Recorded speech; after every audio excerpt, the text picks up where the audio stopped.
പോരാട്ടം പാലക്കാട് നഗരസഭയിലെ കൂട്ടത്തല്ല് വരെ എത്തി നിൽക്കുകയാണ്. ഈ കൂട്ടത്തല്ലിന് ശേഷം BJP അടിച്ചിരുത്തുകയാണ് രാഹുൽ മാങ്കൂട്ടം MLA. RSSന്റെ ചരിത്രത്തെ കീറുമുറിച്ചുകൊണ്ടാണ് അടിച്ചിരുത്തിയത്. തകർപ്പൻ രംഗങ്ങൾ കാണാം. ബീഹാറിലെ തിരഞ്ഞെടുപ്പ് മുന്നിൽ കണ്ടുകൊണ്ടാണ് BJP ഈ കളി കളിക്കുന്നത്. ബീഹാർ മാത്രമല്ല, അതുവഴി അടുത്ത വർഷം തിരഞ്ഞെടുപ്പ് നടക്കാൻ പോകുന്ന പശ്ചിമ ബംഗാൾ, കേരളം, തമിഴ്നാട് ഇതെല്ലാം കൈപ്പിടിയിലാക്കണമെങ്കിൽ ഒരിത്തിരി ഭീകര അന്തരീക്ഷമൊക്കെ വേണം. അതവർ ഉണ്ടാക്കിയെടുത്തതാണെന്ന് പശ്ചിമ ബംഗാൾ ഭരിക്കുന്ന മുഖ്യമന്ത്രി മമതാ ബാനർജിയുടെയും ബാക്കിയുള്ള തൃണമൂൽ നേതാക്കന്മാരുടെ അഭിപ്രായം. ആദ്യമായിട്ടായിരിക്കും രാജ്യദ്രോഹം നടക്കുമ്പോൾ ഒരു സംസ്ഥാനത്തെ മുഖ്യമന്ത്രി ഉൾപ്പെടെയുള്ളവർ കേന്ദ്ര സർക്കാരിനെ പഴിചാരി എത്തുന്നത്. ഒരുപക്ഷെ രഹസ്യാന്വേഷണ ഏജൻസികളുടെ മുന്നറിയിപ്പ് അവർ കണ്ടില്ല എന്ന് നടിച്ചിരിക്കാം. ജൂലൈയിൽ തുറക്കേണ്ട വിനോദസഞ്ചാര കേന്ദ്രം ഏപ്രിലിൽ തുറഞ്ഞത് അവരുടെ ശ്രദ്ധയിൽ പെട്ടിട്ടുണ്ടായിരുന്നില്ലായിരിക്കാം. എന്നിരുന്നാലും അടിച്ചാക്ഷേപിക്കുന്നത് അത്ര നല്ലതിനല്ല. ഇത് നമ്മുടെ രാജ്യമാണ്, ഒറ്റക്കെട്ടായി നിൽക്കാമെന്നാണ് മറ്റ് പ്രതിപക്ഷ അംഗങ്ങൾ പറഞ്ഞപ്പോൾ BJP വരെ പാകിസ്ഥാനികളാക്കി മുദ്രകുത്തി. പക്ഷെ എന്നിട്ടും കേന്ദ്രത്തിനെതിരെ കോൺഗ്രസ് പോലും ഒരക്ഷരം മിണ്ടാത്തത് അതാണ് നമ്മുടെ രാജ്യമാണ്.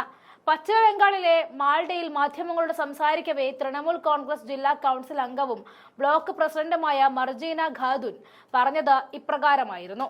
പുതിയ വഖഫ് നിയമത്തിൽ നിന്നും പൊതുജനങ്ങളെ വ്യതിചലിപ്പിക്കാനാണ് BJP ഈ ആക്രമണം നടത്തിയത്.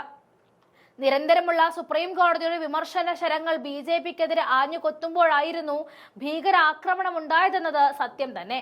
ആ സത്യത്തെ മറച്ചുപിടിക്കാനാണ് രാജ്യത്തെ ബലി കൊടുക്കുന്നത് എന്ന് പൂർണ്ണമായും പറയാൻ കഴിയില്ല. പിന്നെ ബീഹാർ തിരഞ്ഞെടുപ്പിന് വേണ്ടി മോദിക്ക് അവിടെ അട്ടിപ്പേറ് കിടക്കേണ്ട കാര്യമൊന്നുമില്ല.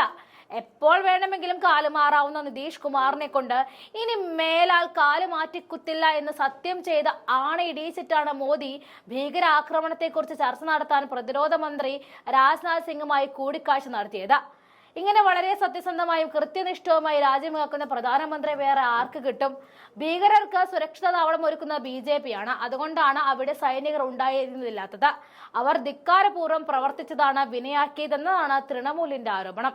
നാട്ടുകാർ സുരക്ഷാ ഏജൻസികളെ അറിയിച്ചില്ല എന്നും ബൈസറൻ പ്രദേശത്ത് വിനോദസഞ്ചാരികൾക്ക് സഞ്ചാരം അനുവദിച്ചു എന്നും ആക്രമണകാരികളെ സഹായിക്കുന്ന ഒരു ആന്തരിക വ്യക്തിയുടെ സാധ്യതയെ മനസ്സിലാക്കാൻ കഴിയാഞ്ഞത് ഇന്റലിജൻസ് പരാജയമാണെന്ന് തന്നെ പറയുകയാണ്. ആഭ്യന്തര കക്ഷത്തെടുത്ത് വെച്ചിരിക്കുന്ന അമിത്ഷായാണ് എല്ലാത്തിനും കളമൊരുക്കിയതെന്നാണ് തൃണമൂൽ പറയുന്നത്.